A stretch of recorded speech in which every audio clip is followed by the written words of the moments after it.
Namaste, wonderful person. This is a series of videos based on the works of Shree Rajiv Malhotra. Now, what I found fascinating about his work is that he's not too hung up about providing answers, but rather provoke seekers to ask themselves some new questions. Now, a full stop can be such a boring thing. A tiny dot that says, this is it, end of discussion. But a question mark leaves the seeker pondering, how the f does one arrive at that dot? I digress, but it's funny how appropriate some punctuation marks can be. Long sentences that go on and on and on can leave the reader comatose. Sentences with semicolons are usually half shitty. And some hashtags, they make us wonder what the authors were smoking. The real aim of these videos and all of Shree Rajiv Malhotra's work is to provoke wonderful people like you to ask questions that few others are asking. And who knows, we may end up with some answers along the way. So I do hope you stick with us for the ride.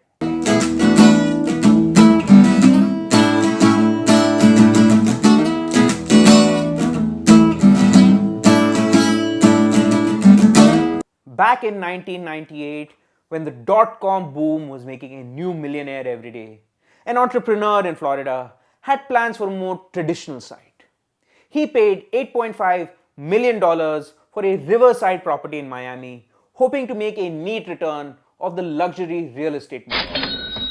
But a mandatory archaeological survey revealed something unexpected. Our entrepreneur was about to have a Y2K problem of his own. A perfect circle of holes dug into the limestone bed was discovered.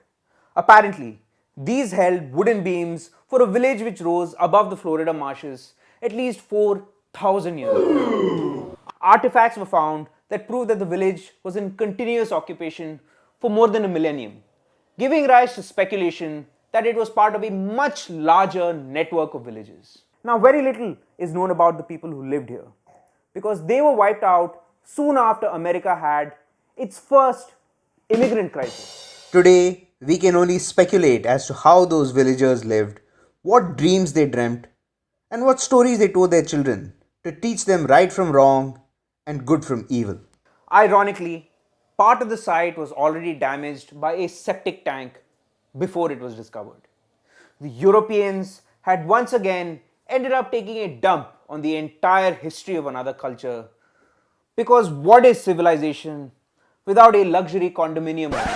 What enabled the complete extinction of the Miami marsh dwellers and countless other Native American peoples had much to do with the pen as it did with the sword, with what Shree Rajiv Malhotra calls atrocity. Volumes of work that demonize another culture so much that it ends up putting a moral burden on the authors to civilize them, and a moral burden on the subjects of the atrocity literature to toe the line for fear of being labeled a savage or a bigot. Now, atrocity literature was not restricted to the Americas. The Europeans took it with them wherever they went, even to the land where the Indians were not read. But the intention to start with an American example is to remove emotional biases before discussing the topic with people who may be victims of atrocity literature themselves. With people who may be victims of atrocity literature today. With people who may be participating in their own vilification without realizing that they're shitting on themselves.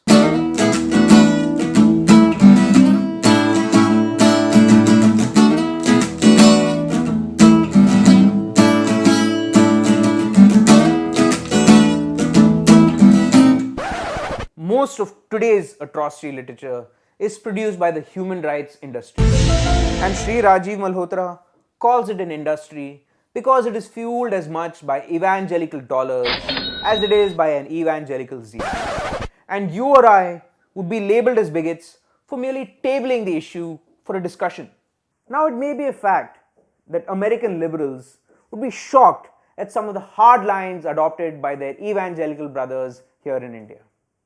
But the sheer volume of work that tells them how uncivilized Indians are and how we lack the moral compass to even comprehend human rights is used to justify actions that range from disrespectful and predatory to downright nefarious and seditious. Because entities that are deadly foes anywhere else in the world find common ground in India to wound India's unity and to keep those wounds open and festering for their own political advantage.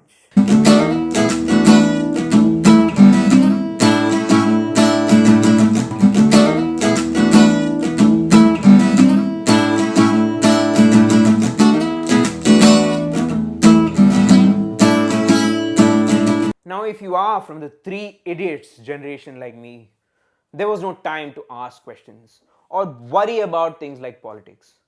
Politics was for those kids who had 8 years' time to complete a 4-year college degree. You had to keep running toward a better life, carrying the baton from your parents, so that you could hand it over to your kids for them to keep running toward an even better life. We were lucky to be born into an environment that was transitioning into a meritocracy. Every decade seemed to level the playing field for millions more Indians whose parents may not have been as fortunate as ours. We may have a long way to go, but looking at India in the 80s and the 90s and now, it would not be untrue to say that we have come a long way. And at this juncture, it behooves those of us who have reached a certain point in our journey to really ponder if we need the West to help us with our human rights, or even if they have the moral authority whatsoever, given their track record. Now, I don't know about you, but I believe it's time we took charge of our own narrative. And it all begins with the bravery to ask the right questions. Till we meet again in the next episode, Namaste and Shanti, Shanti, Shanti. Visit these coordinates to be inspired, but be prepared to have your mind blown.